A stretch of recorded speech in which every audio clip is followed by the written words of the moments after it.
There are tequilas born from agave and others born from living soil. From land cared for with patience, from cycles that honor the rhythm of nature, from hands that understand the character of a tequila begins long before it ever reaches a bottle. That's how Torrente was born, the world's first certified regenerative tequila. Born in Jalisco, where the land, time, and tradition still set the rhythm. Here, every agave plant slowly matures beneath the sun, drawing strength from living, fertile soil. Each harvest honors its natural process, and every stage is carried out with deep respect for its origin.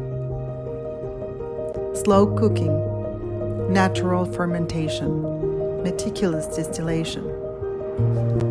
A process designed to preserve the purest essence of agave and the authenticity of its land. Because Torrente isn't just about creating great tequila. It comes from the belief that the way we cultivate, produce, and share can also regenerate something greater than ourselves.